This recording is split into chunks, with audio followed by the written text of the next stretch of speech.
good. That's my sister's dog Willow, if you don't know. So yeah, I'm Ruth. I think that's in my view.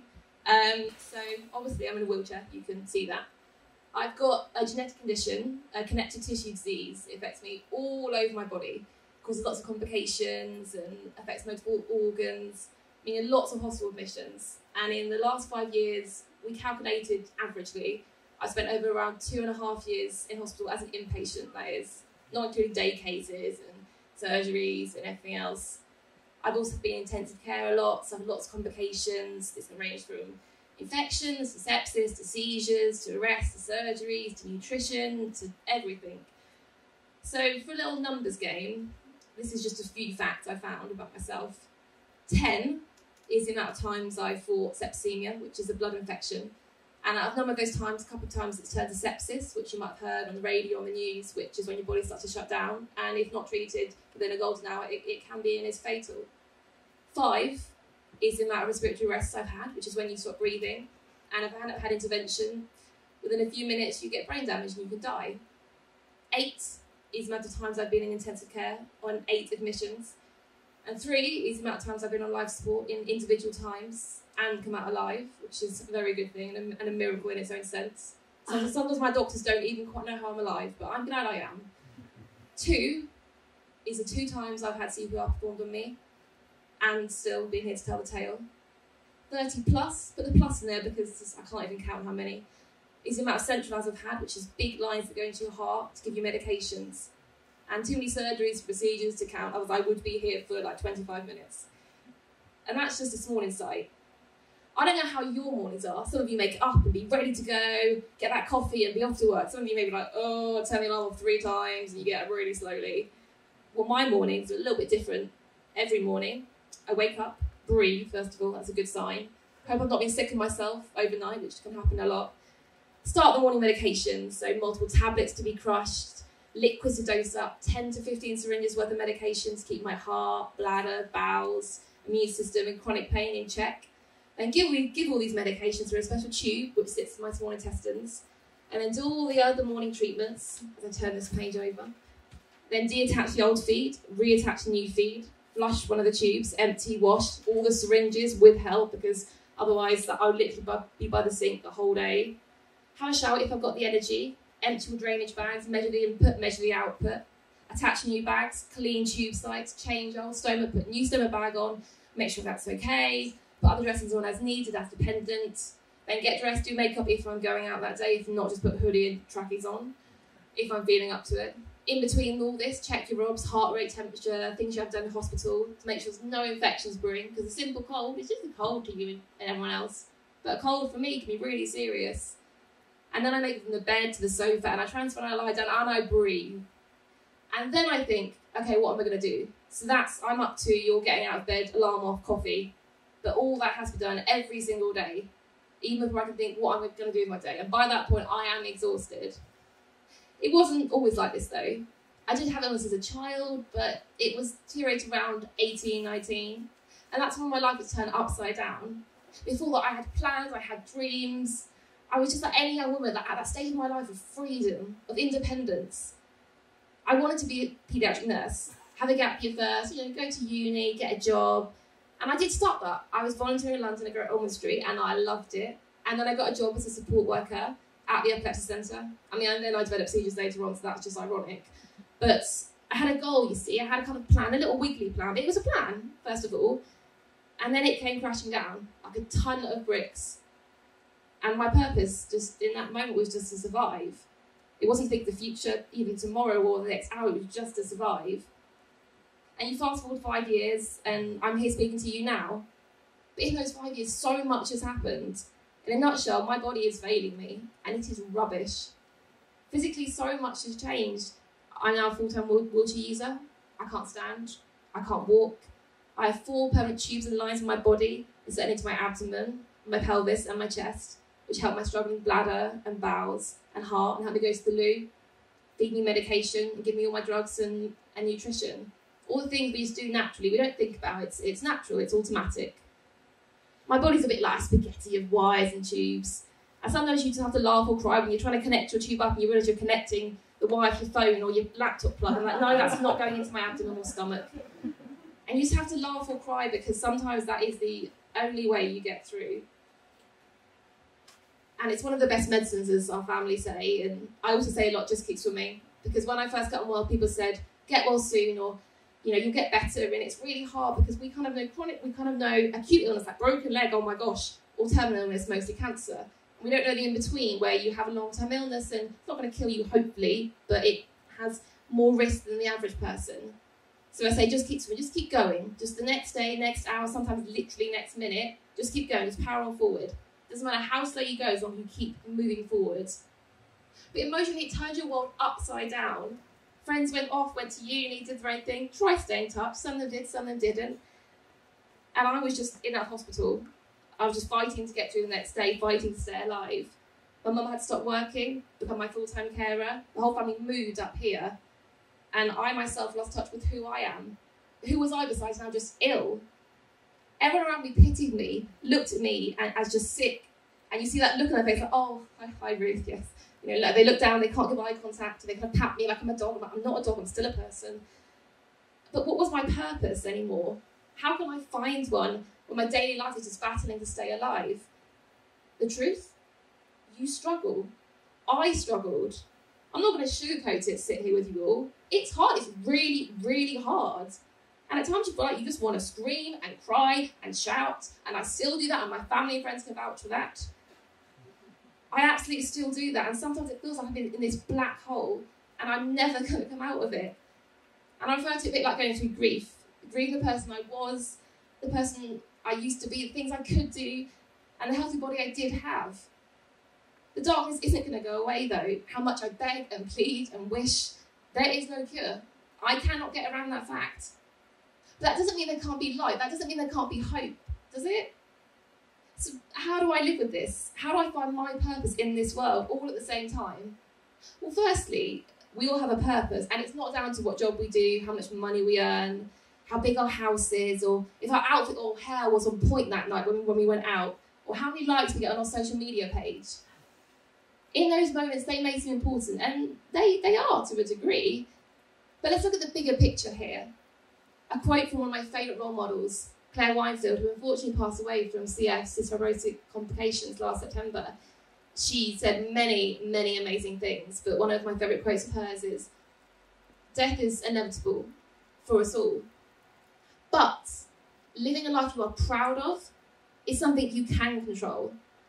So our purpose is to do some good in this world, to be happy, to make the most of this precious life we've been given, as David said in his wonderful talk. Make memories with those we love. When I've been in those 8 times in intensive care and I've come towards the end of the stay and I'm awake and got the tube out my throat and I'm talking, the whole family's around me there, you lie back and you think, wow, I'm alive. And I pull through that yet again when I shouldn't have. But I look around my family by my side and my nurse smiling and laughing and happiness, and that is what it's all about. We don't decide how we come into this world, and we do not decide how we leave it either. Sometimes too short, sometimes we can live nearly forever, 101, 102, it's amazing. But we can decide and control how we live in the middle. And to be honest with you, I'm still trying to find my place in this world. But maybe we're all doing that. Has anyone actually 100% got the whole of their life together? Life is for living, experiencing, going out there and grasping opportunities, impacting others with our words, our wisdoms, knowledge and our stories, like tonight, and all of you have a story. But my purpose right now is to be me. My purpose is to be happy with who I am, help others where I can, and feel proud of what I achieve. Whether it's just getting out of bed after being sick all night, and I was actually sick all night, just to put it into perspective. I was up all night, got to bed about 2:30, 3 a.m, was vomiting, being sick, with Willow trying to clear it up, bless her. And in agony, pain, and just before I came here, I was sat in the bathroom, lying down, in agony, because my stomach was killing me. But you carry on, you keep going, that's what I have to do. Or some days I can get up and I can make 20 homemade cards. I do cards for people who are struggling online and who can't get out of bed and who have illnesses like me, because a little card goes a long way. But my purpose is to spend more time at home than in hospital. I spent 5 months this year in hospital, and I got out about a month ago now, and I'm trying to grasp every moment I can. My best is to help others where I can, educate, raise awareness, and tell my story. And one of the biggest things I've learned from the last 5 years of my illness is that I can sort of make contribution to this world. I do a lot of writing and blogging and videos about what's happened to me and how I feel. I also do a little bit of modelling and acting, the extra work, or supporting artists, as you're now called. You're not allowed to call them extras. And I did an extra in a big film last year, and I did work on a big TV series that's been mentioned already in this little tent. And I do food photo shoots as well. And I'm doing one on Sunday, Mental Health Awareness Week, which is in October, November, I think. I've also wheeled proudly in London down Trafalgar Square in just my bikini twice. I did it about 2 weeks ago. It's called a real catwalk, and with lots of glitter on as well. And it's all people from all ages, sizes, disabilities, races, ethnicities walk down that catwalk, wheel down that catwalk with a frame. Doesn't matter who they are. They walk down that catwalk proudly, showing that we are all beautiful. And one model is this size 6, white, skinny girl. You know, you can be a model whoever you are, because you are beautiful, and your beauty comes from your smile, from being who you are as a person. And also, I love public speaking, as you may see. I also do talks to kids and young people at schools, brownies, guys, scouts, people with disability. And I have a special teddy I got a week ago called Toby. He's called Toby the Tube Bed Teddy, and he has all the same tubes as me. So I teach the kids about my tubes and lines from Toby. And they're like, it's not scary, and you can ask questions. I'm not this scary person. I'm just a normal young woman just who looks a bit different and wheels a really cool wheelchair and goes super fast. I also have Willow, who's my assistant's dog, who helped train through the wonderful charity Dog Aid. And she's by my side through all infectious things I pick up, infectious things I drop, gets my medications, alerts me to my seizures, gets help, does so many things. I could be here all night. So you may be hearing all this and think, wow, she does so much. You've got makeup on, clothes on, which is a good day. You know, how could she be so ill? One, I'm very good at hiding it. I've had a lot of years of practice. And my family are good at hiding it as well, because like I say, you have to just keep swimming. I can be doing a talk 1 minute, and next minute I can be in resuscitation critical care. And it's happened many times. And my body is shutting down, and it is terrifying. It can be hard to believe till you see it for yourself. And like I said, I'm good at hiding it. I put on a brave face as this is my reality. And it can scare a lot of people. Understandably, I get that. For me and my family, it's just normal now. Me in and out of hospital, me doing a photo shoot, and next minute having an arrest, not breathing. And it sounds scary, but we just have to laugh. Otherwise, I think we would cry all the time. But saying that and being honest with you all, as it's really important, and I love being honest about my story, is that it does get to me. Of course it does. I would not be human if I don't struggle. And it's when you're lying in bed at night and you sit and you think, and I'm not ashamed to say it, I'll just burst into tears. And I've had a great day, and I'll just start crying. And you break down, you're like, I nearly died again.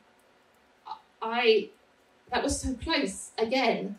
Or what if, again, and your mind starts going and you start feeling overwhelmed and it gets scary, and it's okay to break down, it's okay to not be okay. I always say that. It's like you get in and suddenly you're amazing, we complain about the weather, the bus being late, all these little things, tea and coffee, and suddenly you're ill and it's like, oh, you're an inspiration and you're amazing. It's like, can I complain? This is hard. This is really hard. I'm allowed to say that. We are all human. We're allowed to not be okay, and actually not being okay is a strength in itself.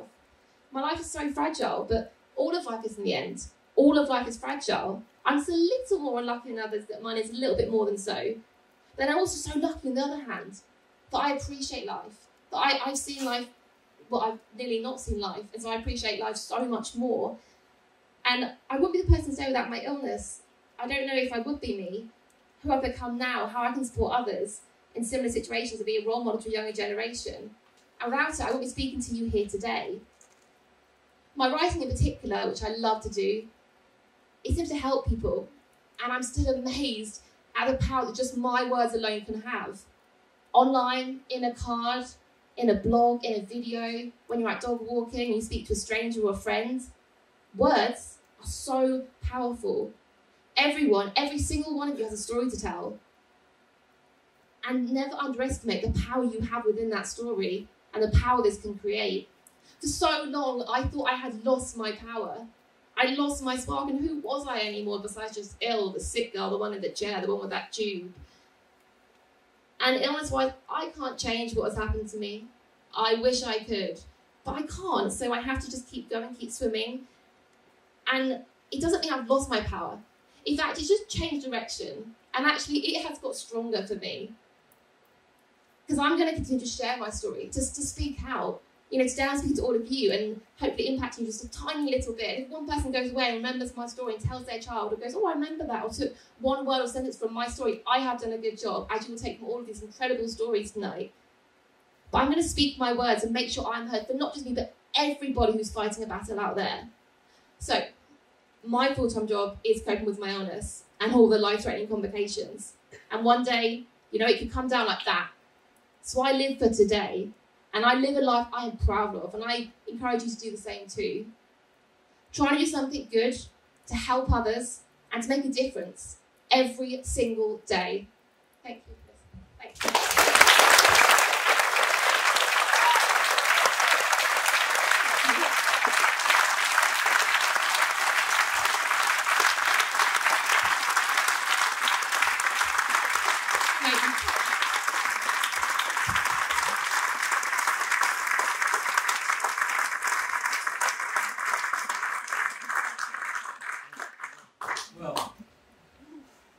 For sure, Ruth, that it won't be one person going away from here thinking of and remembering your story.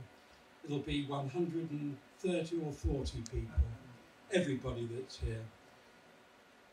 All I can really say is wow, and I'm sure everybody knows now why I've fallen deeply in love with you. So may we have some questions, please, from the floor? You can ask anything, it's okay, I'm not like...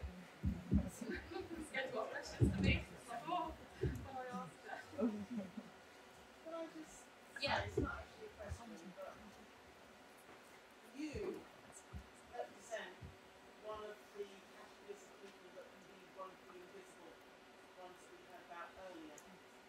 And for one of the invisible people to actually go to other people and be kind and loving and to help them and encourage them, thank you so much. Thank you. Yeah. As Ruth says, and it's quite interesting, it's such a huge and dramatic story. I think there is a slight reticence to ask a question. People get scared, yeah. And the dog was brilliant, by the way. So can we have another question, please? Here we are. We're just all so stunned by the power and passion of your will to carry on, which I think is so wonderful. Thank you. Another very positive observation that you may not have heard. Sorry. Right. Do we have... Oh, I got a question. Question. Hooray! My question is about the questions that you received. So when you go to see the kids and you've got your teddy bear, Yeah. what are the most common questions that the children ask? Well, first, normally before they see the teddy bear, they'll be. If I go back to actually why I started doing the talk in the first place, is you'll be in the doctor's surgery and the family will be there and their child will go, why can't she walk? Or like, what's that tube? And the parents, oh my gosh, come here, it's fine. Don't ask them that question. I'm so sorry. It's like, you can ask. It's absolutely fine, because if you don't answer their question, they then go away thinking, oh, like, are they like a freak? Do I not speak to them? And then they'll meet someone at school who's different and think, oh, I can't say hello to them because I have to stay away from them. The kids often will just be direct, be blunt. They'll just be like, what's that? Or, what does that tube do? And I'll explain in simple terms depending on their age. But I think the teddy helps because they can see the tubes, they can feel them, they can pass it round, and they're just mostly direct. But what I love about kids is that they'll be direct and they'll ask it, go, well, can you walk? No. But can you play? I can play. Okay, let's go play then. Adults are more the elephant in the room. They're the ones who often get scared and walk the other side of the road or don't know what to ask, and just ask. If I don't want to answer, I'll just say actually politely, I don't want to answer that. But we've got to teach kids from a young age that I teach kids about a cake analogy. I did a little video for BBC last year, and I use the cake analogy and say, one slice is my disability, and the other slice is that I've got Willow, my assistant's dog, the other slice is that I'm funny and I'm too talkative and I talk too quickly sometimes and I love photography and I'm quirky and silly. So I'm like all those pieces of a cake. You cut it into 10 slices. I'm not just one slice. Like you're not just brown haired Isabel. You're Isabel who has brown hair. Like I'm Ruth who happens to be in a wheelchair. You're not defined by that. And I love the cake analogy because they remember it and they go away. So I hope that answers the question-ish. But yeah, the kids are just wonderful. I just think teaching kids from a young age is just so important because they will meet someone, whether it's indirectly, directly, or happens to them, who's doing different in their life. We can start early and young, then we can help the next generation. Yeah, I'm going to take actually gentleman at the back there. Yeah. How do you tackle the fear of death? It's a good question, and thank you for asking that.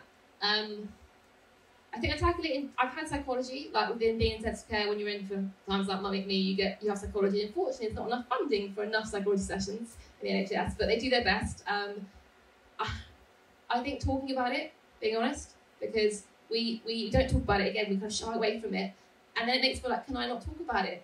That I'm scared, because I feel like sometimes it feels, at first it felt wrong to talk about it, like I should be strong and not be scared, because everyone when they die is really strong and positive, and am I really bad for feeling flipping terrified at that moment, or, going back and thinking, oh my gosh, that could have been it.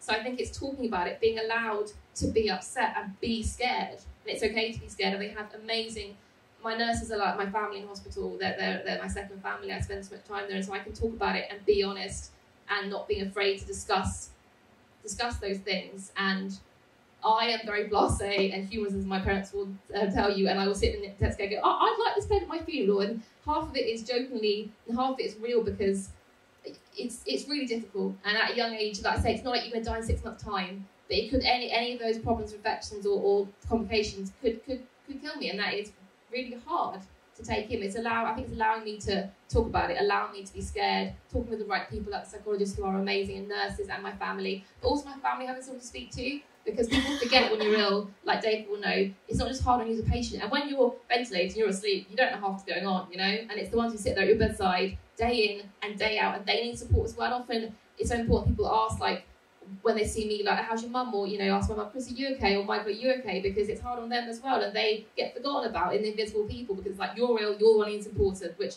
is important, but they spend nights there every day. That I spent 5 months hospital, but they spent 5 months hospital as well, by my side every single day. And so I think it's important that we remember the carers and the ones around the patient who is unwell. That's so important. Yeah. Thank you very much. An amazing answer to an amazing question. May I have one more question, please? Here we are.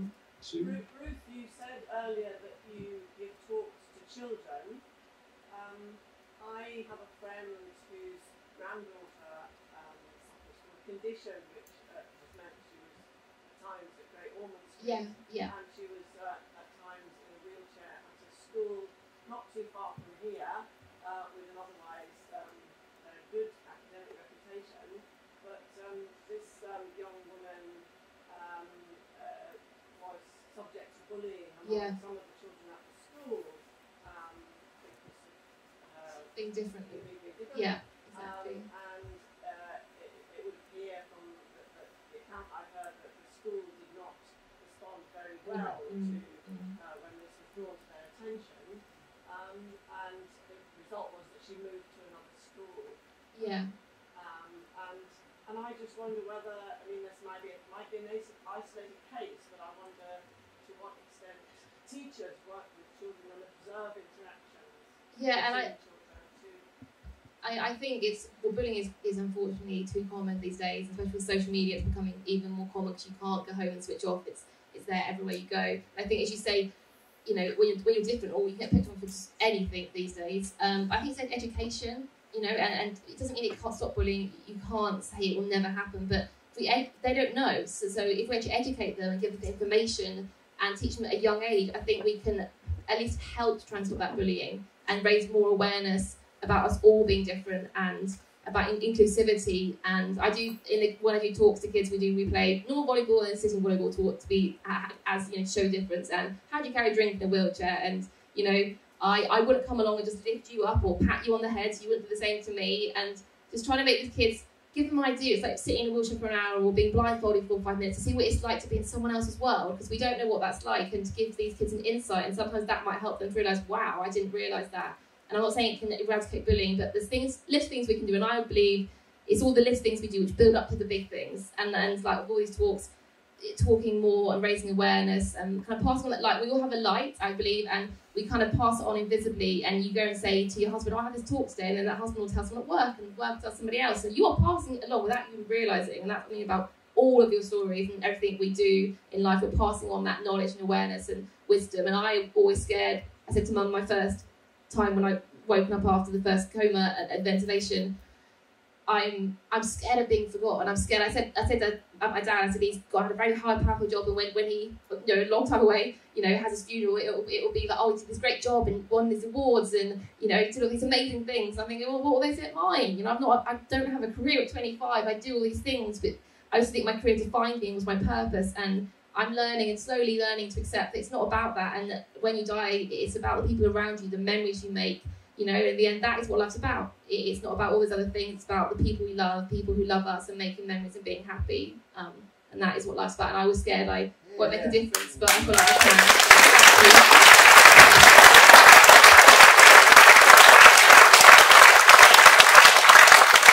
can. Ruth, that was obviously absolutely fantastic. And wow, you can't half speak.